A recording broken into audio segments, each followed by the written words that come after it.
Before we start the show, let's hear from one of our sponsors. Their support keeps this show free for you. Shopify is a global commerce platform that helps you sell at every stage of your business and sell more with less effort thanks to the Shopify magic, your AI-powered all-star. Sign up for a $1 per month trial period at shopify.com/redcircle, all lowercase. Go to shopify.com/redcircle now to grow your business no matter what stage you're in. Shopify.com/redcircle. Hi, I'm Michelle, a mother of 2 teens. 13 years ago, I traded in punishments and rewards for connection. Now I prioritize relationship over behaviors, utilize play as a parenting tool, and set limits with empathy instead of consequences.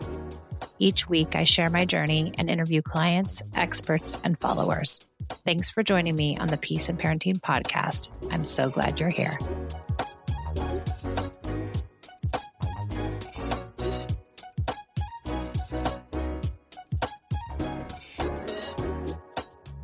Welcome to the Peace and Parenting podcast. I'm Michelle, and I have a lovely guest, Anna, who's here, and she's going to ask a parenting question. So, Anna, welcome to the show. Tell us about yourself.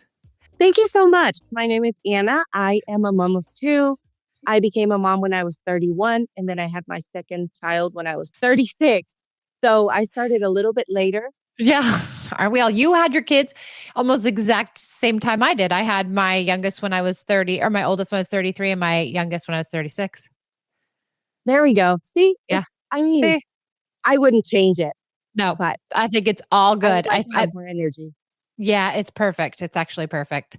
Okay, so you're calling in with a parenting question. Can you kind of describe your question to everybody? Yes. So my sweet 6-year-old is a tiny little version of myself, but she has a lot of her daddy in her. So she is very strong-willed, very, very smart. And I know I'm biased because I'm her mom, but also she just has a very quick and logic mind. So when she comes back at you, she has something very logical. And I am more emotional. So I will have an instruction for her and she will push back. And then I just don't know how to make it stop being a power struggle because it's just, we go back and forth, and I either give in or I don't know which one's worst case scenario is giving in or actually losing my mind where I actually yell at her. And obviously after I yell like a mad woman, she gives up and she just goes to her room and she's just completely sad that her mommy yelled and I'm crying and she's crying and whatever I ask to get done doesn't get done. And it's as simple as brushing teeth or taking showers, like just simple things. Those things, brushing teeth and taking the hygiene things. Yes. Okay. First of all, you're not alone. I think there's so many. I think this is the number one complaint of parents is their kids won't follow directions, right? They won't brush their teeth or they won't take the shower. They won't clean up after themselves. And it's always like you nag and you nag and you nag and you nag. And then you end up yelling because you're like, I don't know what else to do. Just brush your teeth. Yeah. And I think we believe maybe there's something we can say, or there's a different way we can present it, or there's some other, method or trick or quick tip that's going to get them to cooperate. But I think it's a little bit more complicated than that.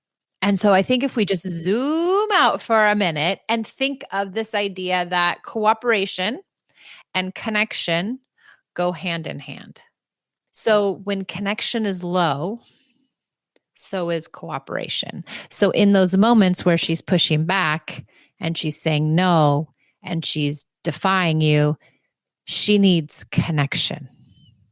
Okay. And probably in general, she might need more connection just in general. And strong-willed kids don't really do well with yelling or punishments. Really, no kids do, but they really fight back, right? And so they're going to come at you. Yeah. So do you use punishments or rewards? So I try to stay away from them. Look at what I've got here. Oh, yay, you have my book. Yes, I do. Yes. I truly believe in what you do. Thank you. So it's so exciting. But I do try to connect. Okay, so here's another thing. I have very, very few memories from my childhood. And those that I do have are pretty tough. So, like sitting down to play with my kids, to me, it's just like a waste Torture. of time. It's hard. And I know connection is the answer because when I do connect with her, it all flows more easily. But there's a part of me that's like, okay, but how much more? Like, when is it going to be enough? And I do think her love language is like quality time. And I'm like, how much more time?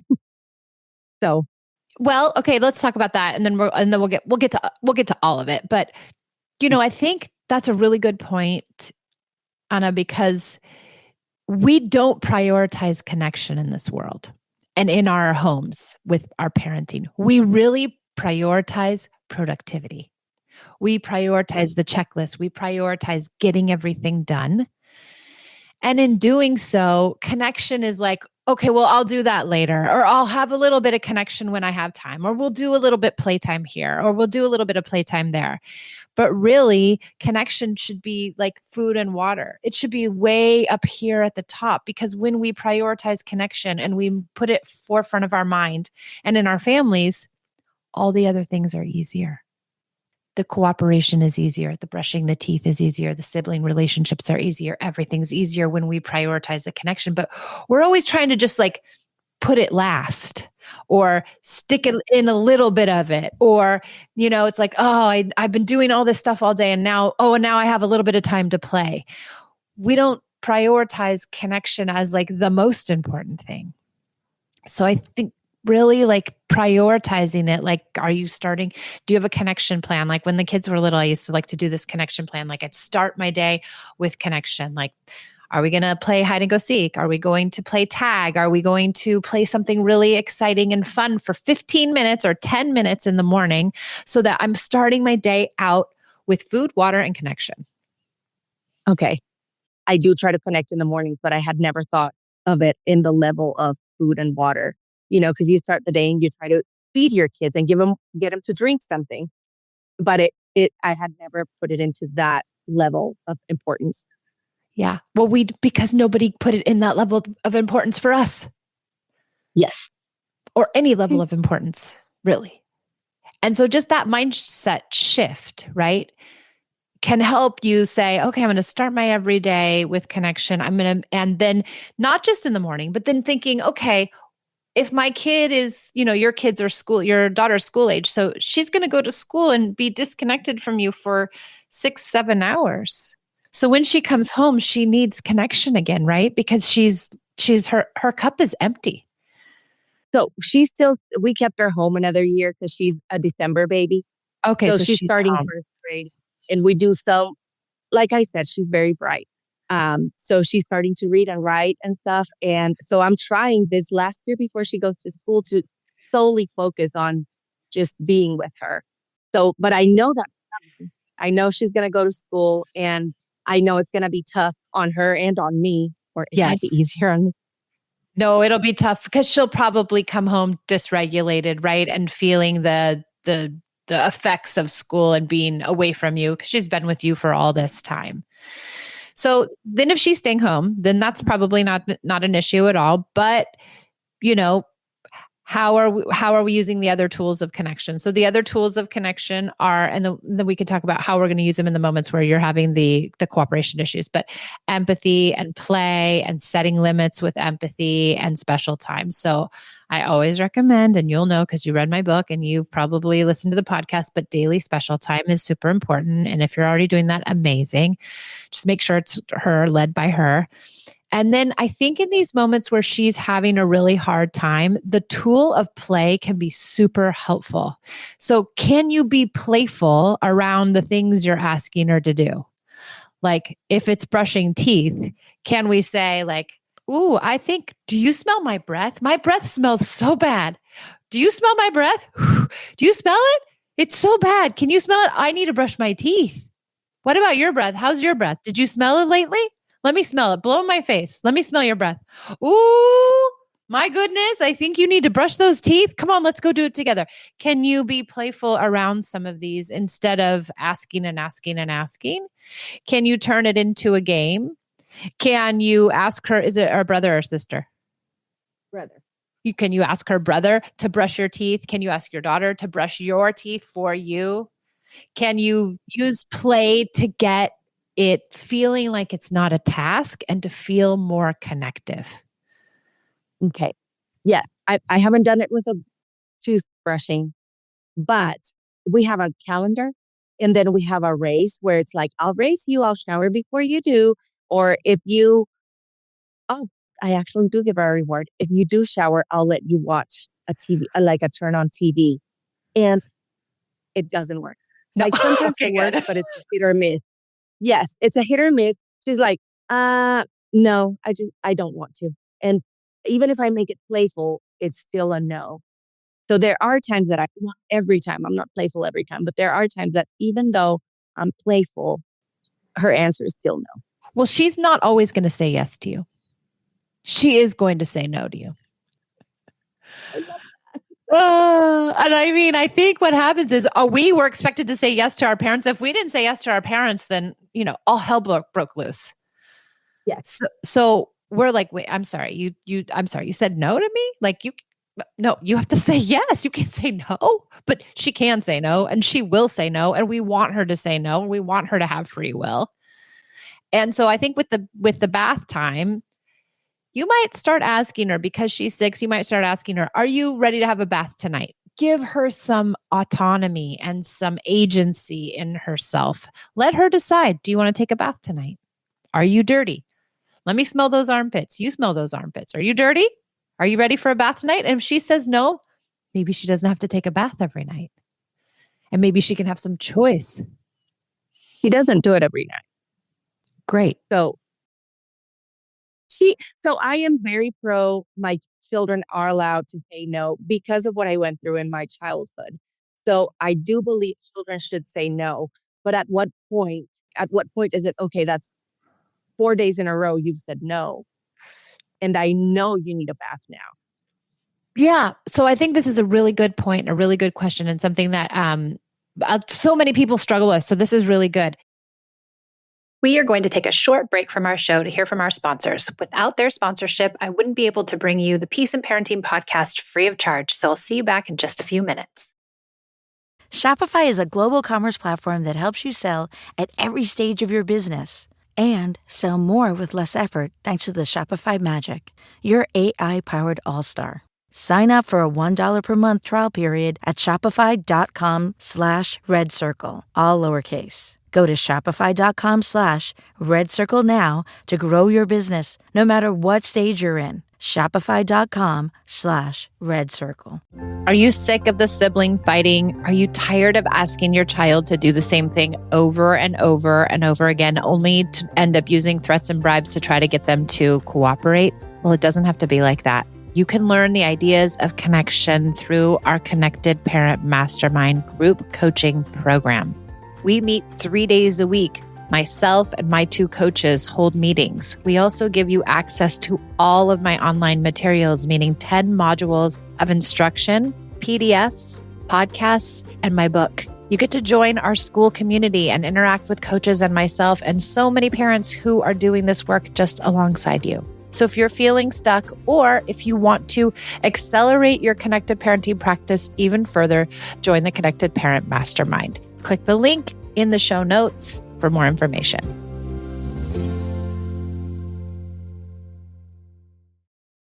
Now, back to the show. When do we? Because eventually the bath is going to be totally her responsibility, right? Eventually in her life, she's going to be responsible for her bath or her shower. Are we, especially in the United States and in developed countries, are we too regimented on what we require our child to do with hygiene? And are we making all the rules and not allowing them to notice and decide, am I dirty? Am I clean? Does it feel good? When does it feel icky enough that I actually choose to take my own shower? And can you allow her to get there so that she begins to learn what it feels like to be dirty? And then she decides on her own, oh, my hair is stuck to my head. That doesn't feel good. And I'm ready to take my own shower. Yeah, I can do that. It just never seemed like an option. it is something that is optional for all of us, right? We all decide when we're dirty if we're going to take a shower every night. And it's better for them to start learning pretty young what it feels like to be dirty. And she might push the envelope. She might go, you know, because also if she's strong willed, she might see this desire for you to get her to shower. She might see it as control. And so when you give her this agency, she might really run with it. She might really be like, nope, I'm not taking a shower. I'm not doing it. No, no, no, no, no, no, no. Until she actually probably is ready to take a shower. And then it'll be a trajectory for her. It'll be a work in progress. It'll be a project for you all. What a beautiful Yeah, thing you're going to give her though. Like the ability to know if she's dirty. that is something. Hey, you could Yes. do with food too. We do it with food. And when school comes, you do it with homework. Oh, you don't want to do your homework? Okay. Well, that's on you. You're going to suffer the natural consequence of not turning your homework in tomorrow, and you're going to see how that feels. And then you're going to decide the next day if you want to do it. And she's going to suffer the natural consequence of not taking a shower. And at some point, it will sit in, who knows when, and she'll motivate herself to take a shower. That is so crazy how truly it, I don't know. I have never put two and two together. Like, Well, great. Now we have 4, 2 and 2. yes, yes, I love that. Okay. She's going to be very happy about this. I'm just going to tell you when I tell her, guess what, Maya? From now on, you get to decide when you take a shower. She's going to think it's the best thing ever. Totally. And you can scaffold it for her. You can ask her, like, are you ready to take your shower tonight? Okay, not tonight. And she'll say, I'll take it tomorrow. And then tomorrow will come and she'll be like, no, I don't want to take it tomorrow. And you'll be like, okay, well, you let me know when you want to take it. And you might model taking showers. You might model taking a bath. You might model taking a bath with your son. You might,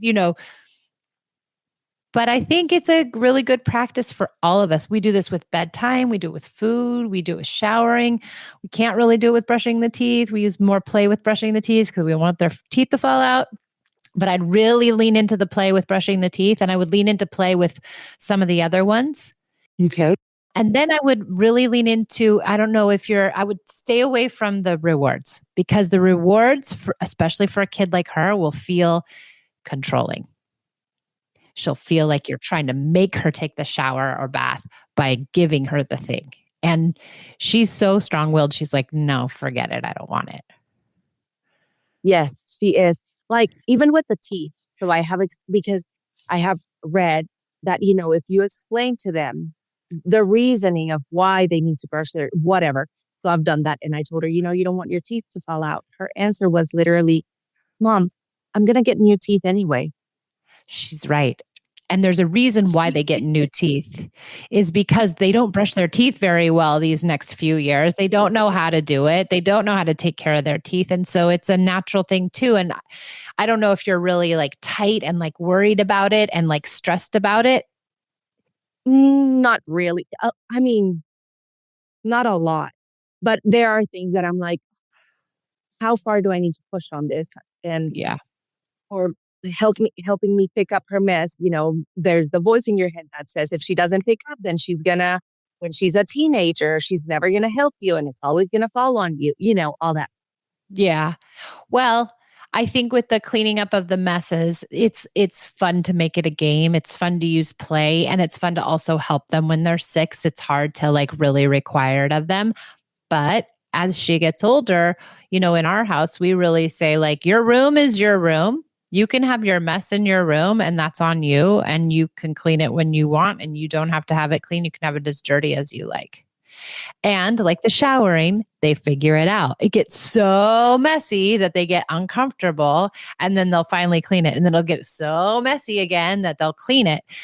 But it's a process and it's really letting them learn like, what is it like to live in a messy room? What is it like to really clean up my own things? What is it like to have that natural consequence? Okay. Lots of natural consequences. They can really help you. Yes. Okay. I love that. It sounds so much easier than we make it out to be in our mind. Mm-hmm. So that's exciting. Well, you can let go of the struggle, right? Because you don't have a stake in the game anymore. This is their life. They get to decide how dirty I am, how full I am, how clean my room is, if I want to do my homework. This is their life. And we don't have to control it all. What do you think? Like, if I let her decide because it's her life, I'm afraid of how it's going to be when she's older and she grew up without, I don't know, a mom telling her, this is what you have to do and sticking to my guns. When you say that, like not telling her what she has to do, are you talking about like taking a shower? I don't know. I think this is the big worry in parenting, right? We think like, okay, we have to teach them everything. And if we don't teach them everything, they're going to grow up being aimless, entitled, bratty kids that don't know anything. Anna, you're teaching her every single day by modeling to her, by modeling having a clean house, by modeling being kind to people around you, by modeling brushing your own teeth, by all the things you're doing. She and her brother are watching you, and that's how they learn how to be. And if you're deeply connected to them, then when you have to, you'll have influence. So when you have to say something like, hey, you got in a fight at school today and you really hurt somebody. Would you like to talk about it? Then you can have those little pieces of where you really need to talk to them and you really need to say something. Because if you're constantly teaching them and correcting them and instructing them, it'll really erode your connection. Okay. But if you wait for when you absolutely have to, right? There's sometimes when you just have to, when it's life or death, or when it's, something really important, when it's safety, when it's, drugs, when it's alcohol, when it's those big things, then we have to say something, but we save our marbles for then. Okay. We save our influence. Yeah. Okay. Yeah. That makes a lot of sense. Yeah. We let the natural consequences hopefully teach as much as they can. Yes. It's just complicated sometimes because you feel like you want to control things and then you have people's opinions, and especially, older generations have what, like, their parenting style is so different. So they see us trying to do better or different and it's like, you're going to have a hooligan, so Yeah. it's hard not to let those thoughts get into your mind. So that's why I listen to your podcast often to remind me Good. that it's okay. Yeah, it is okay. And I think we have to trust our children, right? We really have to trust them that they're good people and that they really want to do the right thing and they really are going to try to do the right thing, that they're not trying to do the wrong thing or be, quote unquote, bad people. They really aren't. They're going to make mistakes for sure, but they're not. They're trying their best. They really are. It's so sweet to think that. Yeah. Even at their, yes, because like even me, even at my worst moment, I'm still trying my best. 100%. And if you're yelling at your kid or you're doing the wrong thing, it's not because you're a bad person or because your parents didn't, raise you correctly or you don't have morals. It's because you've made a mistake and you're a human being and you lost your mind, and we all do, just like our kids. So don't worry, you're doing great. You care for those kids, and that's the only thing that really matters. Yes, I do. Thank you. Yeah. Any other last questions, Anna? For tantrums, like, how much would be too much or too long or too old to be having a tantrum? I love that question. I get to ask a lot of.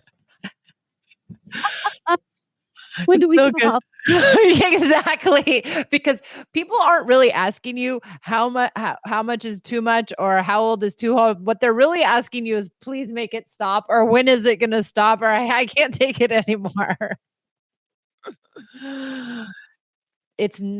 I've sat through 2-hour tantrums with Esme. She still has dysregulated moments at 19. It will never end. She's the one that's in college right now, Yeah. correct? Yeah. Yes, I listened to your last episode and I was like, oh, she came home and it was just like she came home from middle school. Yeah, totally. Oh, she came home from college, but she still has her feelings, right? And sure, what happens is, the tantrums become fewer and shorter the more you use the tools, the more you use empathy and understanding. But there are moments when kids will have a really long tantrum because they need to get it out. And depending on the kid's temperament, some kids tantrum for a very long time, years and years. But that's good. It's how they get rid of their icky feelings. Tantrums are not bad. Tantrums are good. Okay. And if you So can just sit with them.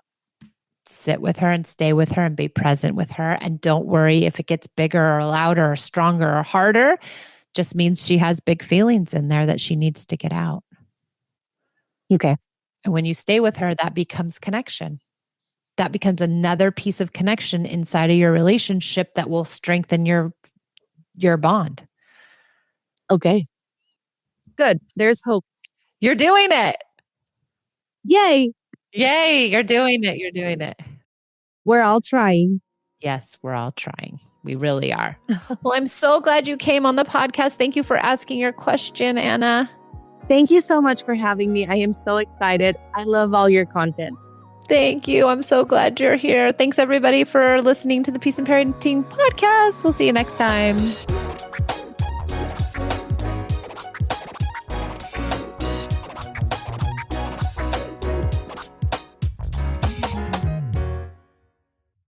Shopify is a global commerce platform that helps you sell at every stage of your business and sell more with less effort thanks to the Shopify Magic, your AI-powered all-star. Sign up for a $1 per month trial period at shopify.com/redcircle, all lowercase. Go to shopify.com/redcircle now to grow your business no matter what stage you're in. Shopify.com/redcircle. All you homeowners have unique needs. Some feel the need to leave up holiday decorations year-round. Others have the need to use their garage as practice space for their new metal band. And because each homeowner has unique needs, Geico helps you get the right coverage for your home and what's in it. That way, you get exactly what's right for you, even if your needs are unique.